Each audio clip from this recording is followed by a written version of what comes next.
At the core of HTML is the HTML tag. So it's pretty important to understand what HTML tag consists of and how to syntactically properly code up an HTML tag. Usually, HTML tags have an opening and a closing tag, and they surround some content. In this case, the tag P, which stands for paragraph, is communicating to us that the content in the gray area should be treated as a paragraph.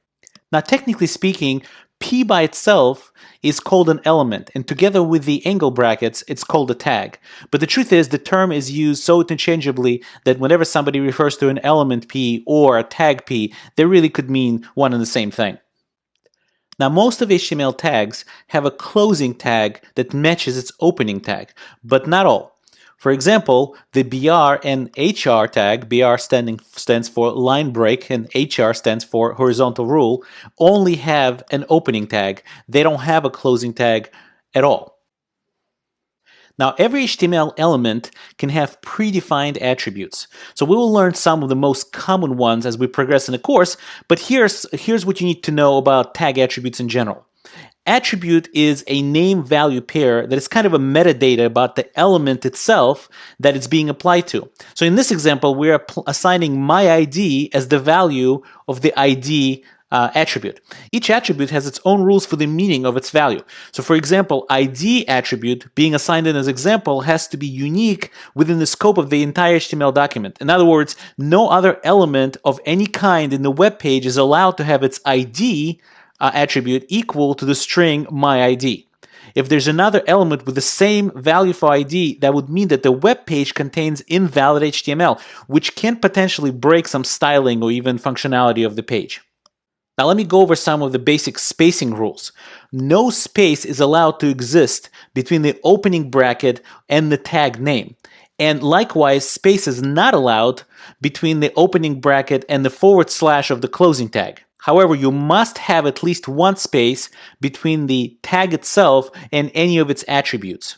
And space is allowed everywhere else and is simply ignored. So if you have extra space after the P element in the opening tag, or if you have extra space between the equal sign of the attribute name and attribute value, or you have other spaces, even return characters, all that is completely ignored by the browser. One more rule. Attributes can only be specified on the opening tag, so you can't specify an attribute on the closing tag. Now let's talk about the value of attributes for a minute. In HTML5, enclosing the value of the attribute in quotes is technically actually not required in all circumstances, but nevertheless, it's best practice to always surround the value of the attribute in either single or double quotes. It doesn't matter whether you use single or double quotes, they really are equivalent in HTML.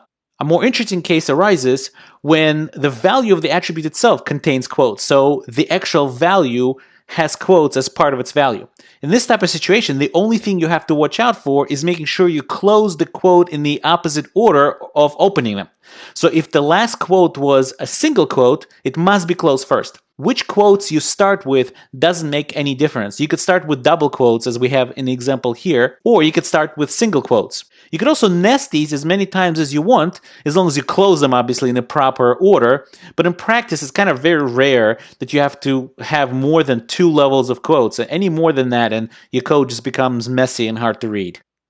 Now, if you've dealt with previous versions of HTML, especially XHTML, you might be familiar with the idea of a self-closing tag.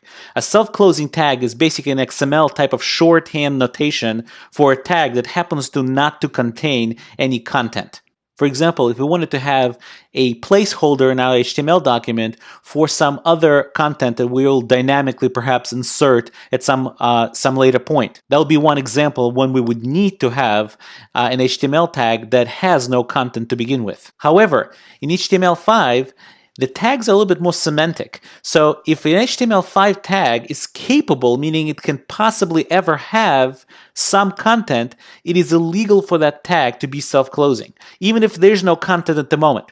So instead, you have to provide an opening and the closing tags without any space in between them to signify and to communicate the lack of content as surrounded by this tag.